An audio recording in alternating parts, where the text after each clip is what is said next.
नाज़रीन, ख़बरों के सिलसिले के अॻिते वधाईंदे अव्हां ताईं ख़बर पहुचायूं पिया। मेहड़ मां त मेहड़ शहर में बदअमनी जा वाक़िआ रुकजन जो नालो ई नथा वठनि। मेहड़ मां उबैदुल्ला कमरानी जी रिपोर्ट मुताबिक़ हथियारबंदनि ॿिनि नौजवाननि खे यरगमाल बणाए फुर कई। इतला मूजिब नामालूम हथियारबंदनि नौजवाननि खां 1.5 लख रुपया रोक रक़म, 2 मोबाइल फ़ोन ऐं मोटरसाइकिल फुर करे फ़रार थी विया।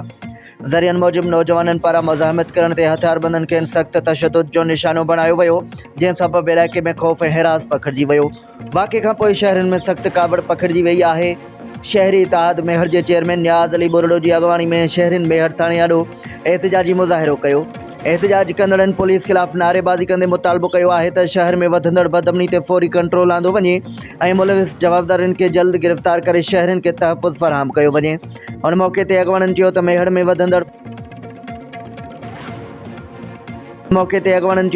में वधंदड़ फुरचोरी ऐं तशद्दुद जे वाक़िअनि सबबि शहरी अदम तहफ़्फ़ुज़ जो शिकार आहिनि, जॾहिं त पुलिस जी नाकाफ़ी कारकर्दगी सबबि ॾोहारी बेख़ौफ़ थी विया आहिनि। हुननि अख़्तियारनि खां मुतालबो कयो आहे त शहर में अमन अमान बहाल करण लाइ फ़ौरी असराइता क़दम खंया वञनि।